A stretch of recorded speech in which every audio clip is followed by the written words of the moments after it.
Então, vamos começar o nosso diálogo principal. E, bom, é uma coisa nova, porque agora não vai ser um keynote lecture, mas um diálogo, justamente. Vamos começar com Tânia. E a ideia é poder nos debruçar sobre alguns pontos que são particularmente importantes para pensar as visões e os futuros amazônicos. E a ideia é que vamos provavelmente proceder em 3 etapas, mas vamos ver como é que a coisa vai. E também vamos deixar o fluxo do diálogo correr. Então, começamos por Tânia. Boa noite, obrigada, Luísa. Assim, a Salsa, também quero agradecer muito, né? A Salsa nos convidou para conversar sobre as transformações atuais da antropologia das terras baixas sul-americanas. É um convite que me honra. Eu agradeço de coração, ainda mais pelo fato de desejarem que eu compartilhasse esse momento com o João Paulo, cuja dissertação eu li há quase 10 anos com um entusiasmo enorme. Mas, assim, claro que o convite é uma dupla honra, por isso, né?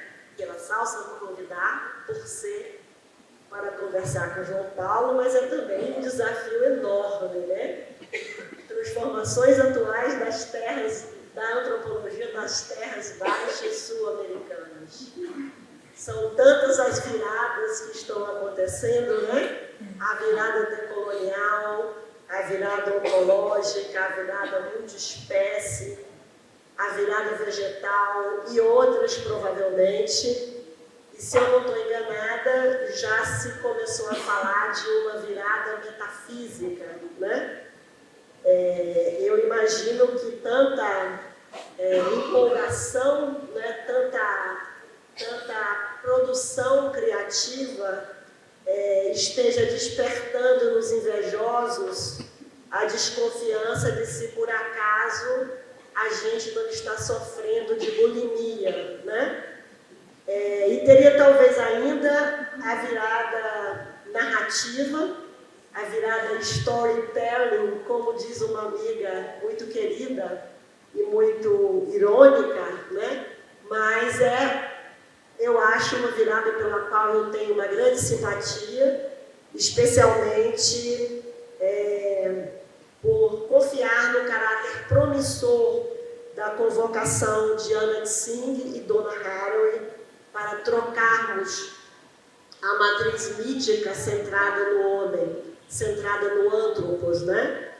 E ainda tem, também muito importante, o apelo, se assim posso dizer, do Ailton Krenak, né? Um apelo cheio de humor, o fino humor do Ailton, para nos desfiliarmos do clube da humanidade que pensamos ser, né?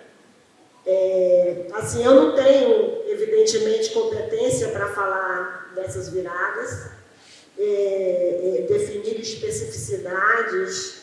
Eu nem acredito que sejam viradas distintas, né? Tanto que elas se alimentam umas às outras, se nutrem umas das outras, e eu acho isso bom, né? E talvez seja apenas uma grande virada, uma grande rotação de perspectiva que busca alterar, diversificar, intensificar os modos da presença indígena na antropologia.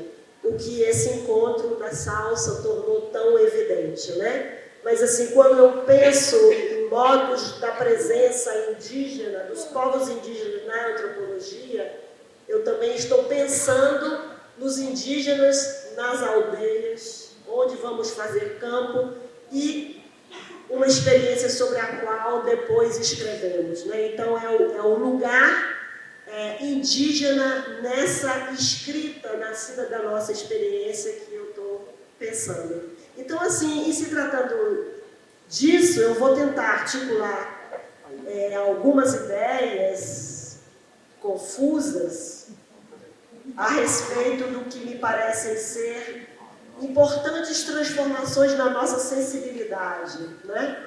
Então, assim, mais do que pensar em delinear cânones, né?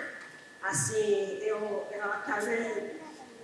esse delinear cânones eu estou citando uma advertência de uma escritora norte-americana muito admirável, a Toni Morrison, né? Ela diz que delinear cânones implica delinear impérios, né? Então, eu vou tentar falar um pouco sobre transformações na nossa sensibilidade, e é evidente que é uma percepção muito pessoal minha, né? Percepções que ou transformações na nossa sensibilidade que eu suponho que sejam efeitos de intervenções que manifestam simpatia, eu vou chamar assim, pela abordagem cosmopolítica da questão dos outros, ou das questões dos outros, né? Intervenções que têm uma relação de causa e efeito, de abalos nas grandes categorias que serviam de balizas até algumas décadas para a nossa disciplina, né? Como o próprio anthropos, o próprio homem, né? A ideia de progresso de conhecimento, a ambição da antropologia se tornar uma ciência de verdade, né? A razão, o universalismo e seu parceiro, né? Gênio, o relativismo, a natureza e a cultura, né? Então, assim, categorias que eu penso que talvez confiram autoridade a modos de produzir conhecimento e a um certo tipo de abstrações e de generalizações que não em todos os casos, né, mas muitas vezes, poderiam ser nomeadas a exemplo de Antônio Bispo, né, um poeta, pensador quilombola do Nordeste brasileiro, né, um ativista quilombola. Antônio Bispo, né, nomeou o partido, o sindicato e a igreja como as instituições caracteristicamente colonialistas, né? Porque elas são estruturas feiticeiras, né? Então, a minha ideia é a de que certas grandes categorias que balizavam o conhecimento antropológico estão atuando hoje mais como estruturas feiticeiras. O que o Bispo entende por isso? As estruturas feiticeiras são fronteiras que nos impedem de chegar onde queremos, né? Nós somos interceptados nessas fronteiras e ali ficamos reféns dessas noções, né? Então, assim, eu acho que também a terceira fonte, assim, de transformação da nossa sensibilidade, a segunda, né, fonte de transformação da nossa sensibilidade é, evidentemente, a emergência da antropologia indígena, ou das antropologias indígenas, porque temos que estar abertos para a diferenciação que os povos indígenas gostam de manter uns com os outros em certos contextos, né? E essa expressão antropologia indígena, é claro que é uma expressão que eu uso com cautela. Toda cautela eu acredito que seja pouca, porque pode existir o risco de usar a expressão para segregar as antropologias feitas por povos indígenas, né? Mas, assim, eu uso a expressão com muita vontade, porque eu acho importante reconhecer e celebrar a diferenciação feita por colegas indígenas da antropologia, né? Por exemplo, João Paulo falou, ou talvez fale ainda, de uma antropologia feita por dentro, né? A Franci Baniwa cujo trabalho também é muito importante para mim, faz uma distinção entre a antropologia de dentro para fora e a antropologia de fora para dentro. E eu respeito, né? Eu honro essa atualização do dualismo concêntrico para pensar a prática antropológica, né? E assim, eu sinceramente torço para que ninguém tente transformar esse dualismo em perpétuo desequilíbrio numa oposição de tipo colonialista, imperialista, como a distinção entre local e global, né? Então, assim, o João Paulo, eu vi uma conferência dele, que ele deu esse ano em São Paulo, na Universidade de São Paulo, chamada Conferência de Manaju. E o João Paulo, eu ouvi uma coisa que me acompanhou durante as últimas semanas, assim, das minhas ruminações sobre esse evento hoje, né? E eu acho que é uma intervenção que, para mim, é uma espécie assim, de catalisadora do que eu consegui pensar, né? Eu vou dizer o que eu transcrevi da fala do João Paulo. Eu não pretendo interpretar, eu apenas pretendo deixar que ela haja sobre mim da maneira como essa fala dele tem agido, né? Então, o que ele disse foi o seguinte: somos povos de diferença, somos povos de coletivo.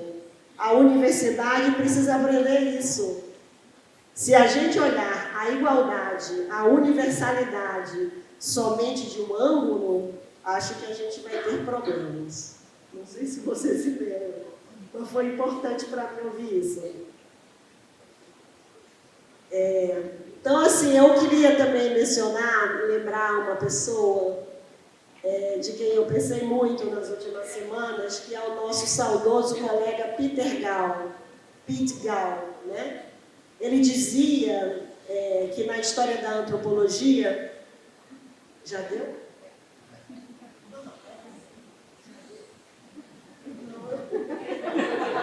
Eu devia ter concluído. Vamos eliminar esse tempo, não? Vai, continua. Então, o Peter dizia que na história da antropologia não havia nada para nos envergonhar. Eu achava essa afirmação tão dissonante de tudo que eu experimentava, que eu nunca alimentei, assim, eu nunca dei corda para que ele pudesse expressar o pensamento dele, né? Mas é claro que o que ele queria dizer não era que tudo que os antropólogos e as antropólogas do passado fizeram fosse assim correto ou justo, né? Mas assim, em português existe, eu não sei se é o caso da língua inglesa, mas em português existe uma vizinhança muito estreita entre a vergonha e a culpa, né? E assim, e talvez o ponto do Peter fosse que não temos que culpabilizar os nossos antepassados antropológicos, né?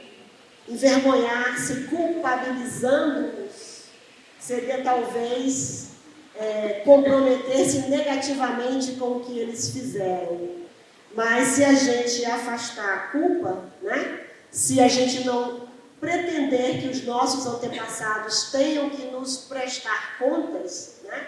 Nem nós temos a obrigação de justificá-los, então pode ser que a gente se comprometa com o que eles fizeram, com aquilo que eles nos deixaram positivamente, né?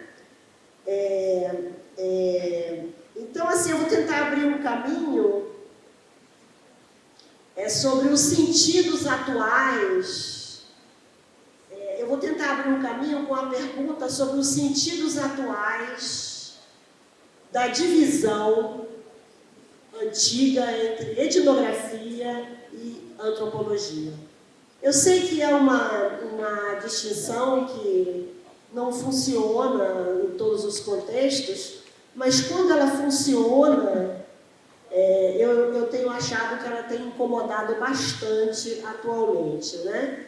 Então eu queria falar um pouco sobre a minha inquietação com relação a isso, e assim, porque a minha inquietação é por que a antropologia nunca se assumiu de modo explícito como uma ciência de campo, e ponto, né?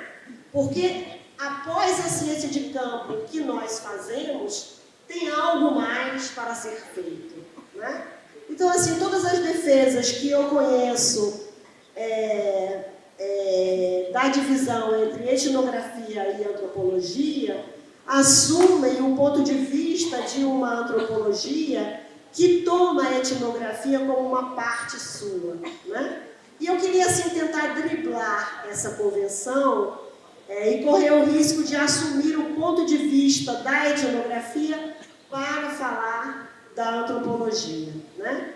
E eu vou fazer isso pensando, assim, um pouco no que eu aprendi, numa lição que eu recebi em 1985 de um homem iujá chamado Pichanhã, Tucum, Bolinha, Oreadê, vários nomes, né? Pichanhã me ensinou que uma coisa é como nós, eu botei os meus nós entre aspas, porque eu não posso direto me sentir incluída, né, no nós de Pichanhã, né? Ele me disse que uma coisa é como nós vemos os porcos do mato e outra muito diferente é como os porcos do mato nos veem e se veem a si mesmos, né? Então, assim, o meu ponto é que a distância que leva da antropologia para a etnografia difere da distância que leva da etnografia para a antropologia, né? Eu estou fazendo um jogo um pouco com uma coisa do Nietzsche sobre a saúde e a doença, mas assim, eu não conheço Nietzsche, eu conheço mais um pouco o que eu aprendi com Pichanhã, né? E assim, até certo ponto, a minha analogia não é uma figura inventada por mim, porque uma vez, quando ele foi me oferecer a exegese de uma história exemplar de um caçador antigo, o Aduratabá, que é um iujá que virou um porco do mato, ele queria explicar para mim a história exemplar, queria explicar para mim o papel do Aduratabá, que é o Enkia, e disse para mim que ele era tipo eu, tipo um antropólogo, porque o Aduratabá foi viver com os porcos, aprender a viver como porco, aprender a falar como porco, e ele então conhecia os costumes iujá e a língua iujá, conhecia dos porcos, então ele era um antropólogo, né? Então eu percebi que eu imaginei que Pichanhã estava querendo encontrar uma palavra que ele não conhecia, que era a palavra intérprete, né? A tradução para intérprete não é muito boa, porque o Aduratabá, ele tem ele é capaz de trair os porcos. Ele atrai os porcos do mato para os caçadores iujá, né? Então, assim, claro que eu percebi de imediato que isso me situava numa situação de ambivalência também, né? Eu acho que, assim, eu vou interromper porque eu passei do meu tempo e eu acho que, assim, eu falei o suficiente para vocês perceberem onde eu chegaria se eu continuasse, né? Quer dizer, eu chegaria a um programa de antropologia, tal como, por exemplo, exposto por um pensador antropólogo genial como Lévi-Strauss, que caracterizou a antropologia como a astronomia das ciências sociais, né? Que mostrou o caráter privilegiado do olhar distanciado para se criar uma ciência de verdade, né? Uma ciência do homem, mas uma ciência propriamente dita, né? E assim como que, do ponto de vista da antropologia como ciência de campo, o preço para você chegar a esse olhar distanciado, que é aquele olhar daquele que te põe como um trabalhador de campo e a ele como pensador científico, né? Como que isso implica uma simplificação abusiva daquilo que a gente faz, né? Como que implica uma situação, como é que eu posso dizer, um discurso que se autoriza a discriminar o que é importante e o que não é importante na vida do povo que cada um de nós pesquisa, né?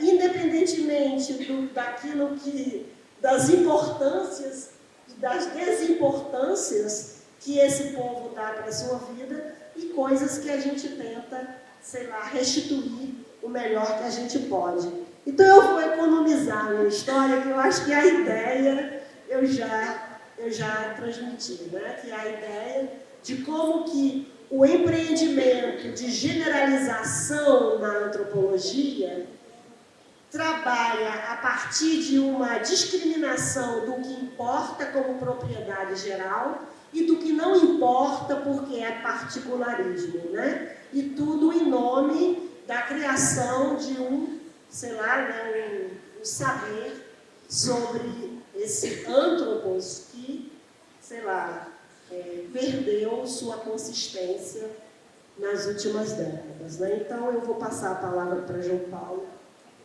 Obrigada, Tânia, por abrir esse caminho.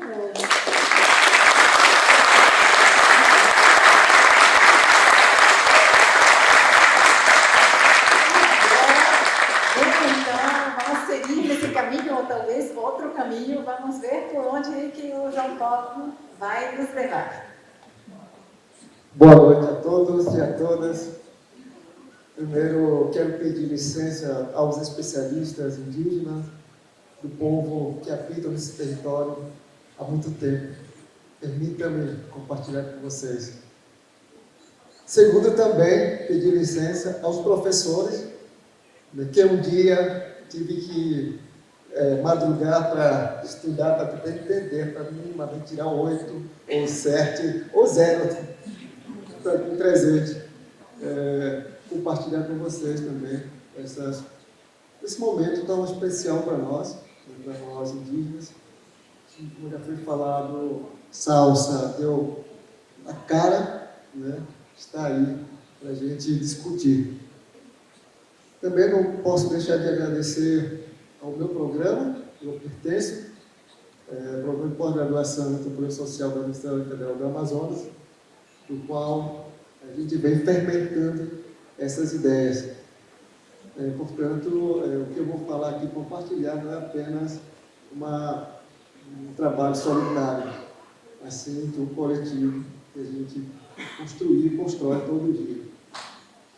E o meu programa, que está aqui no nosso diretor, Peixe Grande, como diria Yanomami, do programa, Thiago, que indicaram minha tese, né, para concorrer ao CAPES, e foi premiado com a melhor tese em Antropologia e Teologia.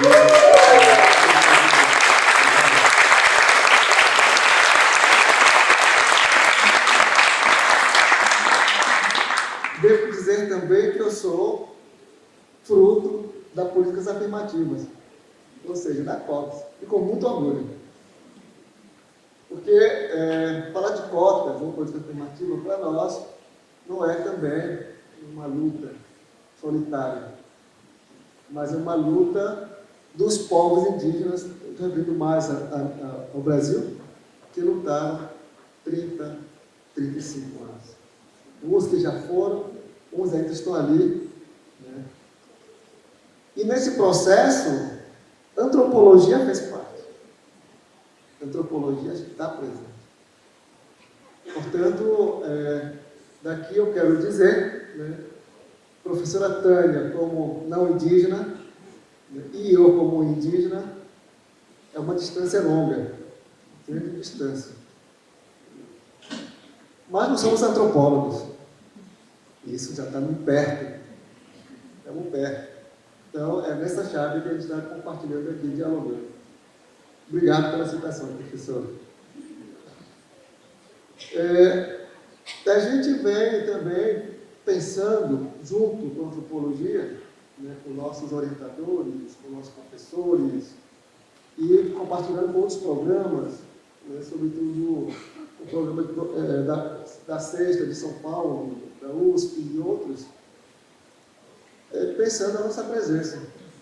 Como eu falei, nós somos da política afirmativa, significa dizer que por trás de mim existe no povo, no território, a luta das nossas lideranças. Portanto, se eu sou doutor hoje em antropologia, significa dizer que eu devo dedicar a maior parte da minha vida, né, por nossa causa, pelas lideranças, pelo nosso povo. Daí que a gente inventou um centro de medicina indígena, que todos devem saber. Uma resposta que a gente queria dar. Ultimamente a gente criou Casa de Comida Indígena, que, como todo mundo sabe, que nós fomos obrigados a negar todo esse período, né, colonial. Ou ainda somos obrigados a negar, sutilmente. Disso que eu quero falar. Então, a antropologia, para nós, é um desafio muito grande por causa dessas questões. E a gente também, quando entra na antropologia, a gente também tem que entrar nessa máquina de construir indivíduo. Indivíduo é que você tem que ler, você tem que submeter essas regras, né, e você tem opções aí. Ou também não. Dê uma opção. Por exemplo, se a gente não levar a sério todas essas regras da antropologia, os problemas de antropologia, a gente não vai ter título. A gente tem que defender, a gente tem que escrever, tem que fazer isso, aquilo e tal. Nós entramos nessa máquina de produção de conhecimento a partir de uma lógica estruturada, pensada, né, como eu falei, para lidar ou dominar, né, as coisas ou as pessoas. Daí a gente também aprende a separar as coisas, né, dicotomizar as coisas. Natureza, cultura, que hoje a gente aprende que é uma crise, né? Passando uma crise que seja boa para a gente como antropólogos. Né? E a gente aprende isso, né? Reproduzir esse modelo de produzir conhecimento. Né? O mais grave é que enquanto a gente pega esses conceitos que nós aprendemos dentro da universidade e a partir desses conceitos passamos a olhar, estudar nossa cultura. Daí me parece um desafio tão grande que nós temos algumas experiências no nosso território que os jovens vão, se formam advogados, se formam antropólogos, se formam médicos, se formam enfermeiros, e chegam em nossas comunidades e começam a colocar, né, as práticas essas que aprendemos na universidade como valores. Um exemplo muito perto que eu tenho é que nós tivemos minha sobrinha, minha prima na verdade, que foi investida para ser médica, e quando chegou na comunidade, a primeira coisa que ela fez foi horário. 8 horas, né, tal hora. Né? Depois de tal hora. Né? Fora isso, não tem nada. Sábado e domingo, nem pensar. Né? E começou a dizer também, ó, você está comendo mal, você está comendo no chão, você está comendo isso, comendo aquilo e tal, comendo as coisas. A gente expulsou ela. Ela foi embora. Ou seja, são desafios que nós também estamos sujeitos a construir nossos corpos a partir dessas perspectivas, né, de indivíduos, né, de uma máquina que é essa máquina que estamos todos nós dentro. Né. Mas, todo o tempo também, nossas lideranças, nossos movimentos estão falando que não é assim que opera o pensamento indígena. Não é assim que é nosso conhecimento indígena. Nosso conhecimento não tem futuro. Nosso conhecimento tem presente, tem começo e presente. Tem muitos povos, inclusive meu povo não tem uma palavra futuro, para futuro. Como é que alguém me pergunta assim, o que você pensa para futuro? Não sei. Não sei o que eu vou dizer, porque eu não tenho palavra futuro. Portanto, o nosso sistema de conhecimento é aquilo que todos os grandes estão falando. Né? Nosso conhecimento é vida. Nosso conhecimento é existência. Nosso conhecimento é o corpo, território. Né? Como que a gente vai mostrar isso para uma comunidade, para uma sociedade que constrói pensamento de uma outra forma, de forma que eles possam compreender o que nós estamos tentando dizer. Então, esse é um grande desafio para nós também. Aqui eu quero colocar todos os pesquisadores, entre os povos indígenas e não indígenas, e trazer uma questão. Dizer que para nós, povos indígenas, do Alto Negro, por exemplo, o que importa é diferença. Não é universalidade, não é igualdade. Igualdade, universalidade. Por exemplo, um exemplo simples.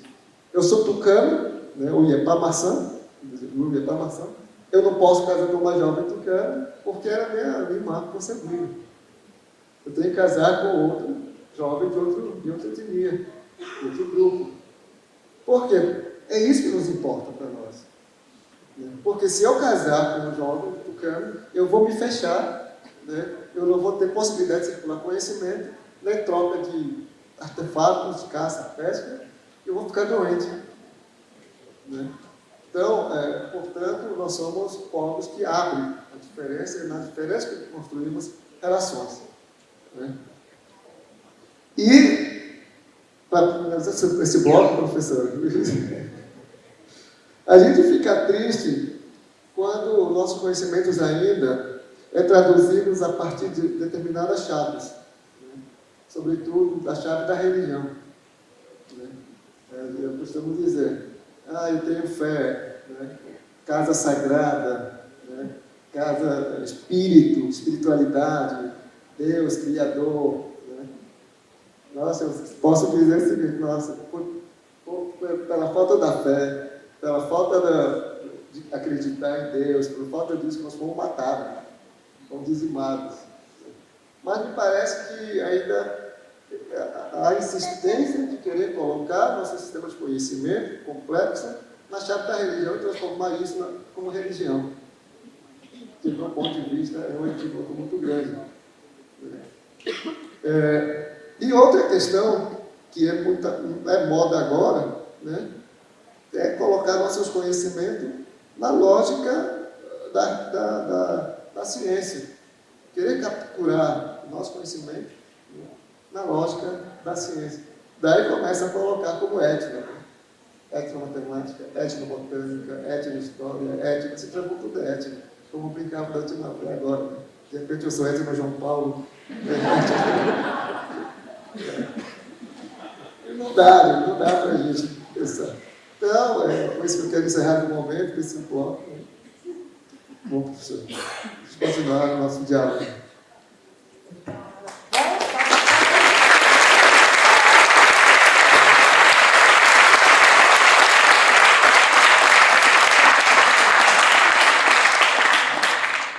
Passamos então ao segundo bloco para ver qual será a proposta agora da Etnotânia.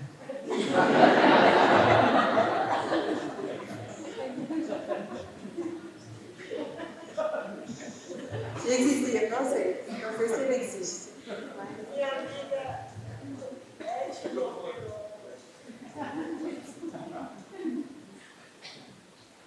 Bem, eu estava ouvindo João Paulo, devia ter prestado atenção também dupla, né? Para saber o que eu ia fazer agora depois que...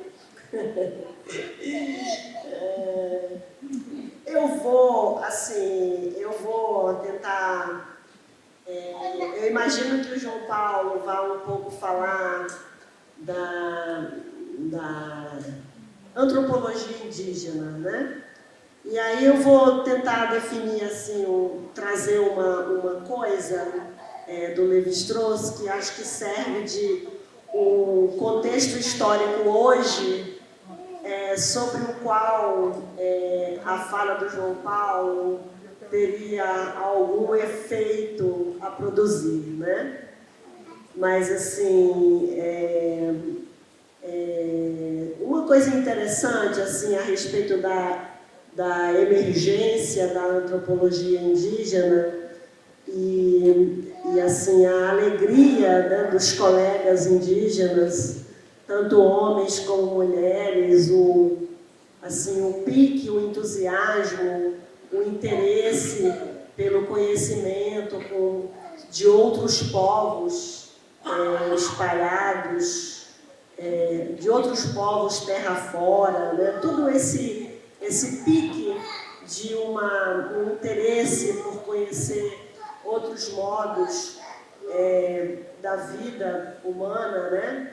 O Lévi-Strauss conta de um curso, que tem um relatório de curso do ano letivo 59 e 60, e se chama O Futuro da Antropologia. E a discussão na época, né, e ele desenvolve isso no curso, era o desaparecimento iminente da antropologia, porque os povos colonizados africanos, que estavam em processo de descolonização, acusavam os antropólogos de terem inventado uma abordagem etnográfica, de terem inventado uma ideia de diversidade cultural para mascarar a profunda desigualdade que havia entre colonizadores e colonizados. Então, ninguém queria mais saber de antropólogo. Ao mesmo tempo, nos Estados Unidos, os povos indígenas sobreviventes também não queriam mais saber de pesquisas antropológicas entre eles. E o terceiro caso mencionado por Lévi-Strauss é tomado do Darcy Ribeiro, um antropólogo brasileiro, dos índios e a civilização.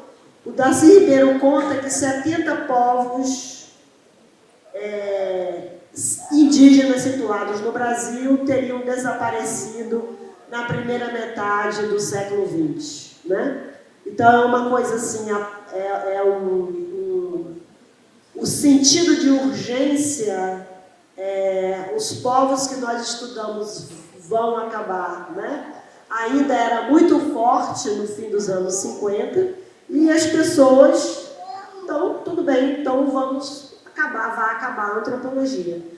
Aí diz Lévi-Strauss que os americanos, os antropólogos norte-americanos, conceberam a possibilidade de treinar antropólogos e antropólogas indígenas, porque assim eles perderiam o medo da antropologia, o receio da antropologia, e poderiam, inclusive, estudar europeus, norte-americanos brancos, né? Podiam não se comprometer apenas com o estudo de seu próprio povo, mas dos demais povos, né?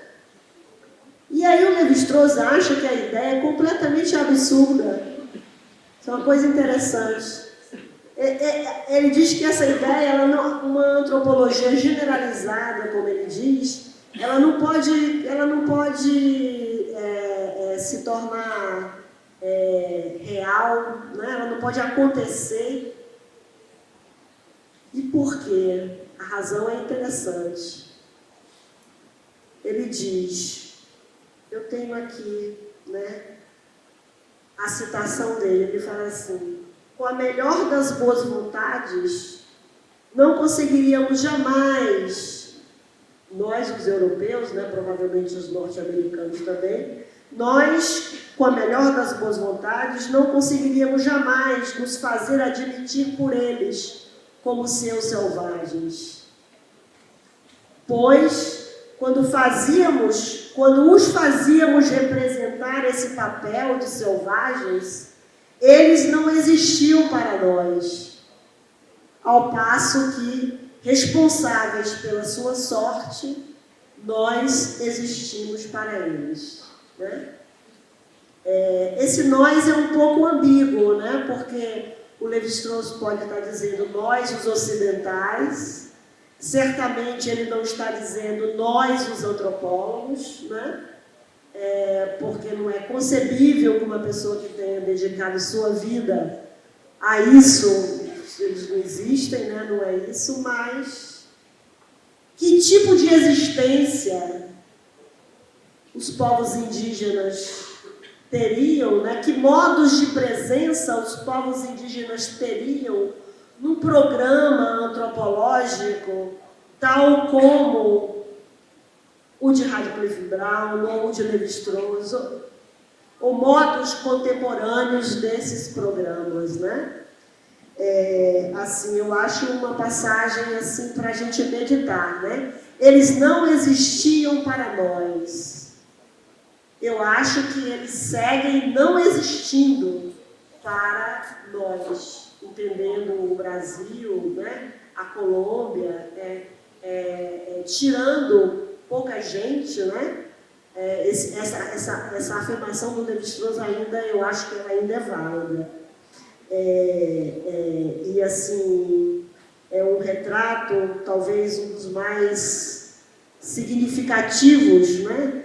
Das relações da antropologia com o colonialismo, né? Mas assim, o que eu acho assim é muito assim, dá frio na espinha, né? É como Lévi-Strauss não acredita que a antropologia possa ter um futuro, porque a antropologia não poderia ser feita pelos povos indígenas, né? Pelos povos não ocidentais, né? Porque a assimetria colonial seria fundamental para isso, para haver antropologia. E aí a confiança de Lévi-Strauss dá um frio na espinha, porque ele diz assim: mesmo depois do desaparecimento da última tribo primitiva, entre aspas, menos próximo de resto do que se crê, a antropologia deverá prosseguir, certamente durante séculos, explorando a enorme massa de materiais acumulados, né? Isso é uma coisa de uma... Como é que eu posso dizer? Eu acho que a nossa sensibilidade virou assim, pelo avesso, né? Pelo menos eu não acredito que você possa ser antropólogo e ter essa frieza, né?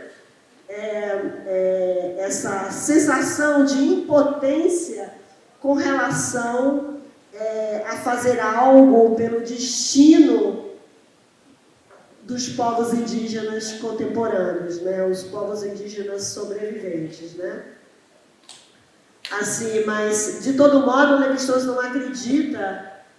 O Lévi-Strauss diz que ainda que os povos indígenas topassem ser treinados em antropologia, gostarem da profissão e exercerem essa prática, né, seria impossível conservar a fórmula tradicional da antropologia, né?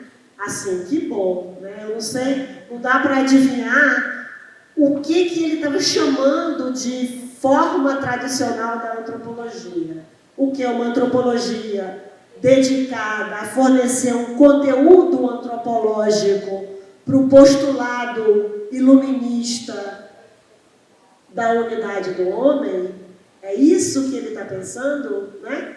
Então, de fato, é uma questão, por exemplo, eu não sei se o João Paulo se toca com esse problema antropológico que me toca, mas eu de fato não consigo imaginar como que povos de diferença, né, como que povos que fazem diferença poderiam entrar numa deriva dessa, né?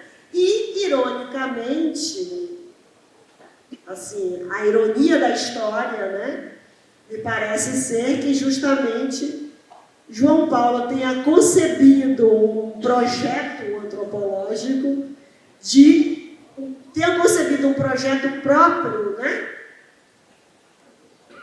para pensar o pensamento, né?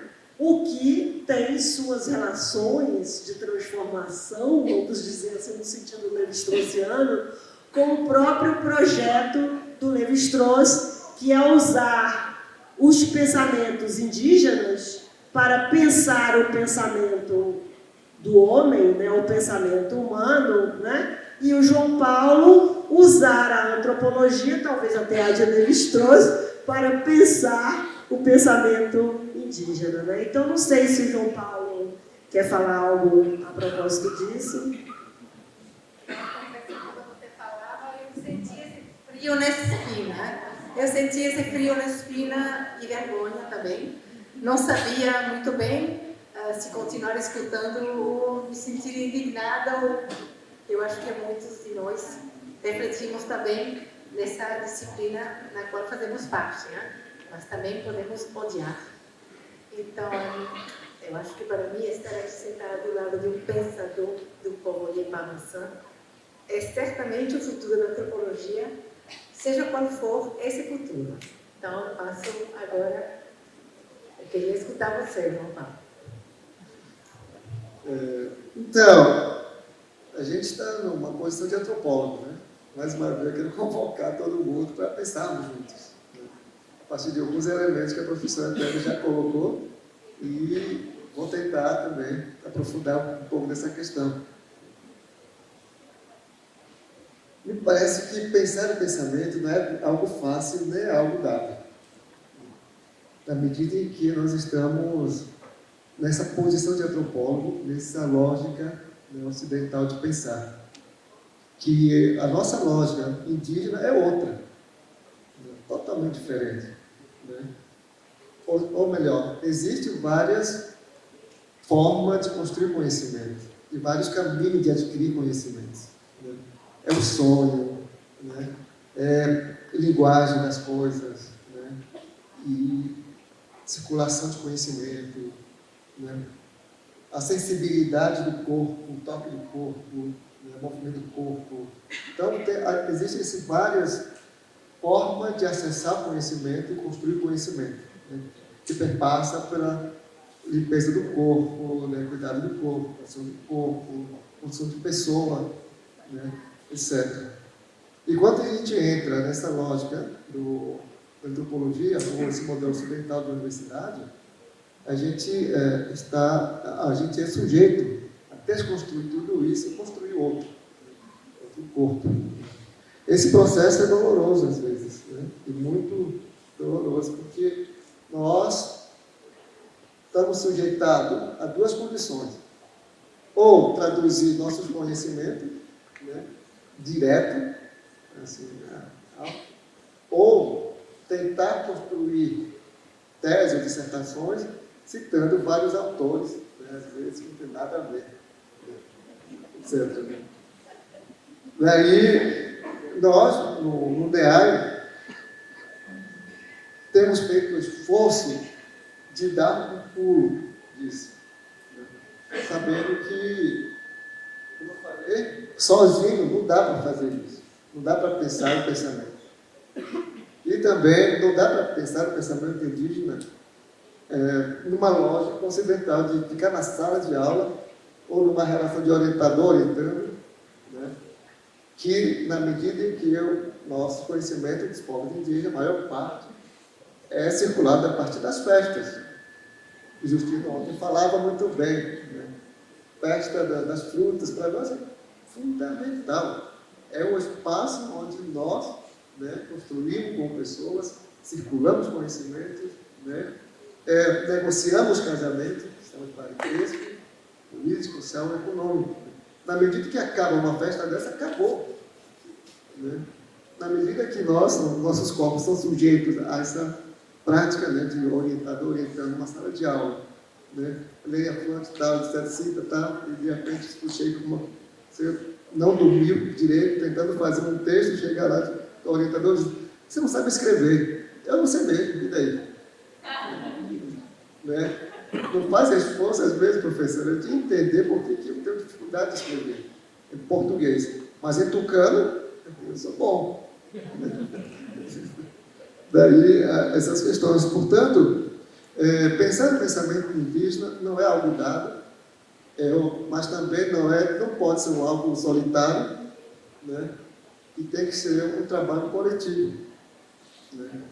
Professores, orientadores, programa, né? Talvez assim a gente traga de fato a diferença. Estamos discutindo toda hora. Qual é a diferença? Se eu submeter rigidamente toda nessa lógica de produzir conhecimento na lógica ocidental, bom, não sei se eu vou ter condições de trazer diferença, né? Porque, como eu falei, nós precisamos da diferença. É necessário para nós a diferença.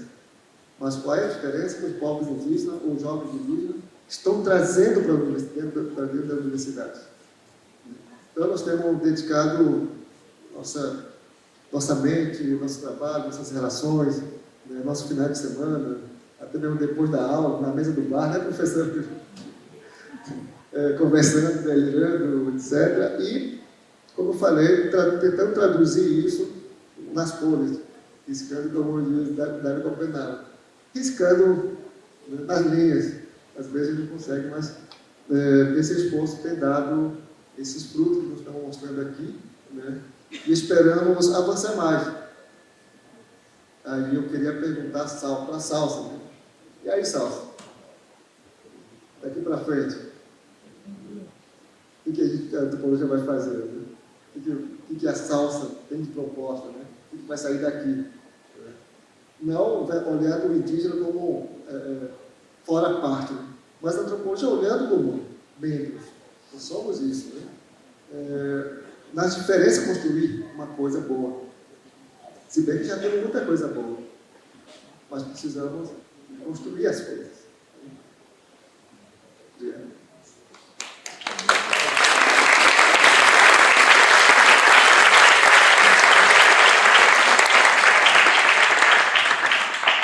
Então, já são as 8 da noite, mas começamos às 7h10. Então, temos 10 minutos para completar 1 hora e entramos no nosso terceiro bloco.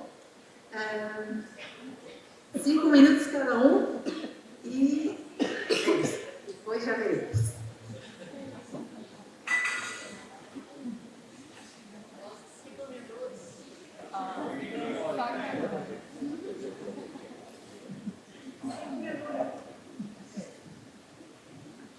Alô?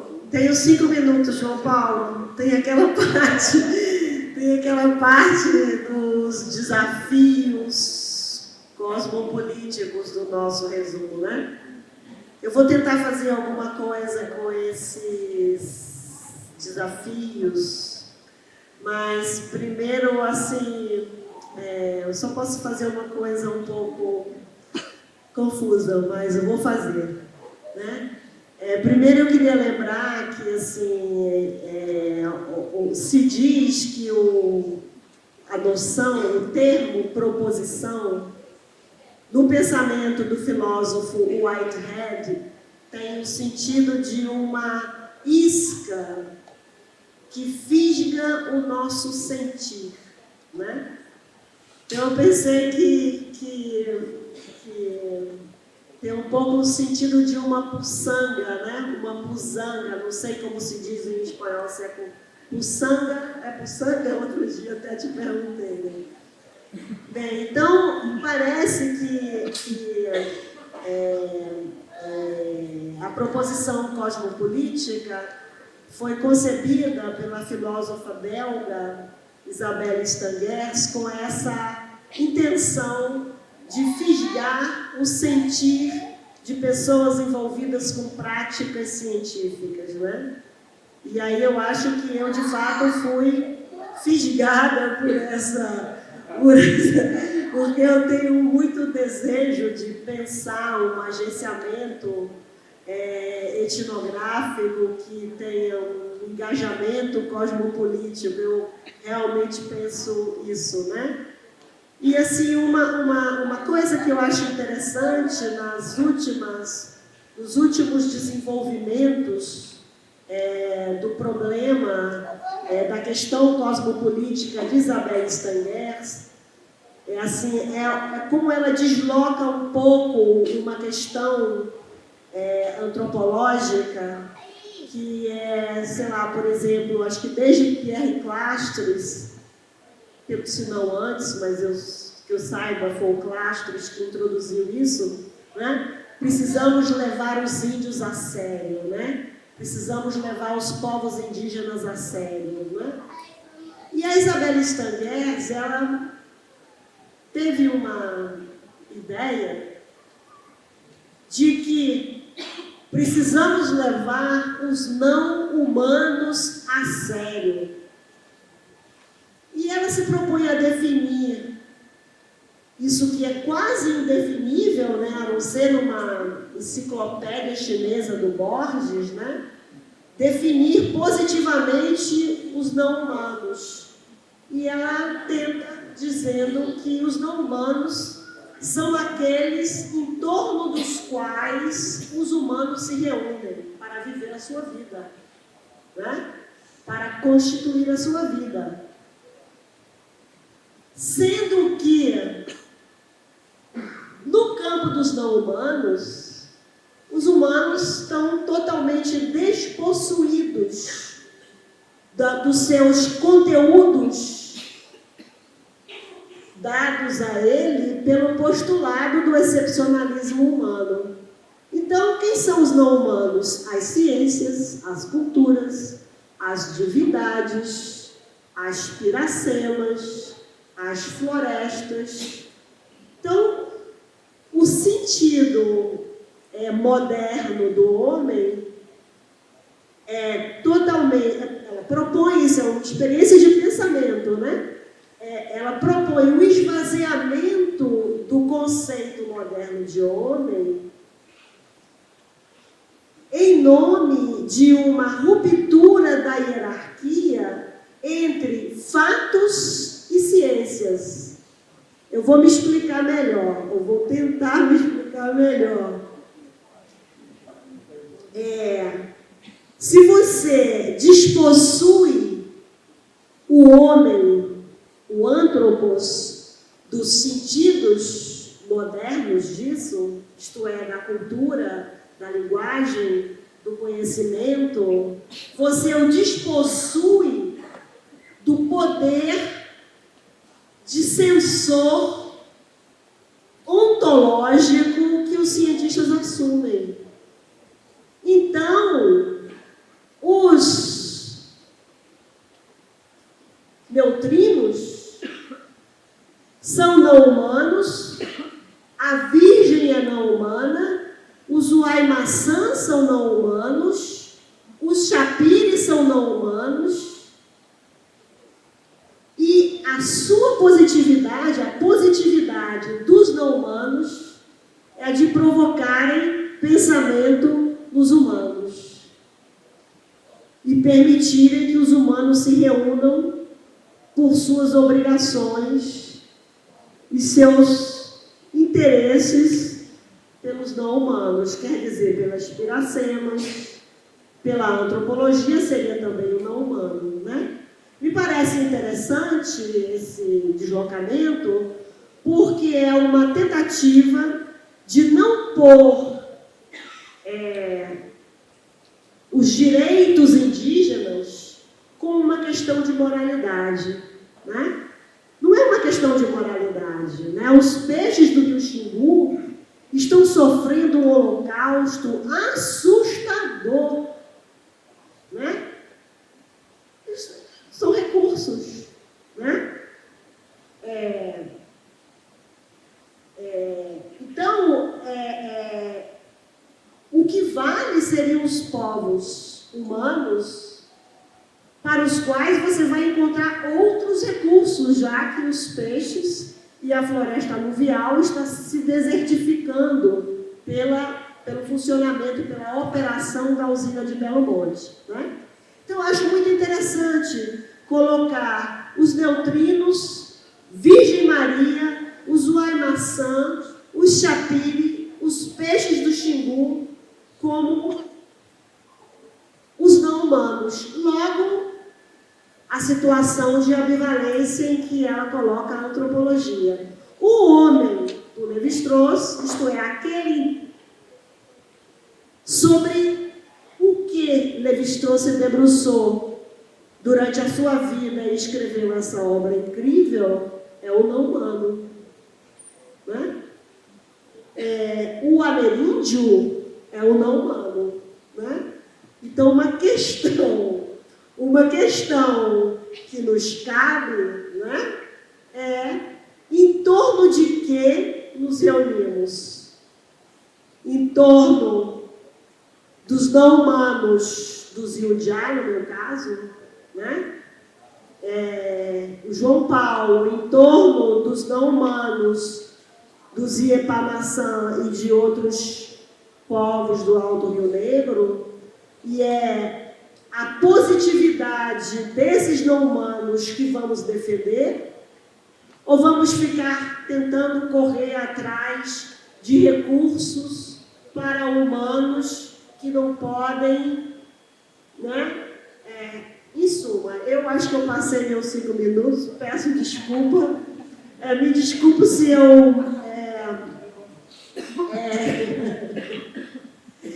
eu deixei um problema um pouco no ar, né? Mas nós como antropólogos, que nos situamos, eu acho que 95% da nossa vida do lado dos povos indígenas, somos capazes de levar a sério os não humanos desses que nós levamos a sério, e em que isso alteraria o nosso trabalho, né? Em que isso alteraria a nossa força junto às resistências dos povos indígenas. Me desculpem se não foi muito claro.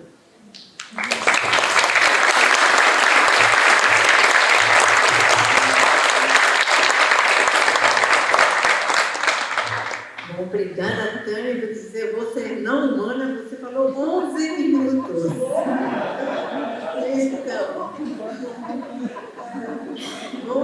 Então, eu dou 11 minutos também para você, João Paulo, para responder essas. É muito simples, né? Muito simples. Não, 11 minutos para você, João Paulo. Tânia, a gente vai ter que matar esse homem o tempo, viu? Senão a gente... Então, a gente tem esforçado de trazer esse debate, né, a partir de uma tradução, né, na chave de equivalências. Né? Daí, meu trabalho, por exemplo, né, esse corpo bom que foi premiado, o Mudemi reflete um pouco dessa questão de que o corpo é síntese, é microcosmo, né, de tudo que há, que existe. Né? Daí, por que é importante para nós isso? É importante porque, a partir dessa noção, que nós cuidamos do nosso corpo, cuidamos dessa pessoa, cuidamos dos nossos territórios, cuidamos de tudo. Portanto, um dia, se vocês quiserem ler, né, um dia que estiverem com raiva, recomendo isso, para descarregar a raiva. Na medida que destrói floresta, destrói cachoeira, destrói ou polui os rios, ou vai cavando a terra para ter riqueza e tal, a gente não vai ter mais a qualidade de evocar, né, as coisas para a gente construir o corpo, construir a pessoa. Por exemplo, para curar uma ferida, os nossos especialistas, né, vão evocar elementos travosos. Mas para evocar isso, eles têm que saber a taxonomia dos vegetais que contém aquela substância. Senão, eles não vão fazer. Imagine-se um dia, né, bastarem toda a terra ou floresta e os nossos especialistas não vão ter, né, essa possibilidade de evocar essa substância. Porque não vai ter floresta. Como é que também nossos especialistas vão evocar a água, né, a dimensão da água, para curar o corpo. Se o rio Tietê, por exemplo, né, está todo poluído, né? Como é que a gente vai botar água fedorenta para cuidar do corpo, cuidar das pessoas? Não dá. Né? Por isso que para nós, é importante essa discussão. Quando todo tempo estamos dizendo que a floresta para nós é casa, a terra é casa, a água é casa, nós estamos tentando dizer que para nós a terra, a floresta ou o mundo terrestre é nossa extensão e nós somos também a extensão dela, vice-versa. Estamos numa teia de relações. Né? No momento que a gente desconectar essa teia de relações, nós estamos suicidando. Né? Da morte na certa. Daí a gente dizer que todos os lugares são habitados por humanos. Né? Que, infelizmente, como eu falei, foi traduzido como espíritos. Uma vez estava dando uma palestra, perguntei para uma pessoa, se alguém já tinha conversado com o espírito. Aí um falou, eu já conversei com o espírito. Aí como é que é? Como é que aparece? Não, é uma força que você que ilumina, que te intua, que te faz isso. Bom, isso para nós não é espírito. Se for isso, né, não é espírito. Do que nós estamos falando. São humanos. Por que eles são humanos? Todos nós somos acostumados a usar MIT, né? Essa tecnologia que nos possibilita conectar, olhar o rosto, conversar, até beijar, eu acho, né? Isso, né? Então, se não tiver esse aplicativo, né, de Meet, etc., a gente não vai ter possibilidade de conectar o computador, olhar, falar, conversar, rir, brincar. Qual é esse nosso aplicativo para nós? Carpim, ou ayahuasca, né? Nho, rapé, são os elementos fundamentais para nós. Esses elementos que nos possibilitam conectar esses domínios, falar como estamos falando aqui, professora, até brigando, até negociando, até trocando, né? Portanto, nossas relações não é de relação com tudo que está no nosso entorno, assim de, não, porque a natureza é bonita, não é porque a cachoeira é bonita que eu vou cuidar, vou preservar. Não, não tem nada disso, não. A gente não vai destruir cachoeira, porque se a gente destruir, então destruir uma casa e de repente vai infestar de doenças, né? E o Aimaçã que está naquele lugar vai nos atacar, vão nos matar. Portanto, a gente cuida bem a floresta, a terra, não é porque a gente é bonzinho, é porque a gente tem medo de morrer. Essa é a questão. Portanto, nossos especialistas estão todo o tempo negociando, todo o tempo conversando, dialogando, trocando, né, construindo parceria. Né? Aí, para terminar, quero dizer, vocês, por exemplo, que não são indígenas, quando era criança, meu avô dizia, existe o Aimaçã que moram longe daqui. Eles são perigosos. Né? Toma cuidado com eles, você tem que fazer sempre proteção. Mas eles são inteligentes, eles têm conhecimento. Ele dizia que tinha conhecimento de fazer essa arma de fogo, avião, músicas. Né? Aí ele dizia, quando você de repente um dia for encontrar com ele, você faça proteção. Hoje a gente fez proteção. O Justino, meu primo, está aí, ele fez proteção para mim ontem. Não sei se ele lembra. Eu estou protegido. Exatamente porque o outro é perigoso. Né? Daí nós dizemos que para nós não é não humanos. São humanos que nós estamos todo o tempo relacionando, construindo, negociando, né? E com eles que nós adquirimos conhecimentos. Barcessé, Tirucussé, Massamori, para nós, não é que meu pai tem domínio, são o Aimaçã que domina esse conhecimento. Portanto, para nós esses elementos são fundamentais. Não é para ficar doidão aí por aí, né? Não é nesse sentido. Então, aí tem uma discussão muito interessante, porque quando digo que para nós o Aimaçã, Chapiri ou Encantado, não cabe nessa categoria de não humanos, eu estou dizendo que são humanos. Aí uma discussão legal aí para a gente caminhar. Não está nada ainda concluso, não tem nada. São provocações. Viu, pessoal? Obrigado. Obrigado.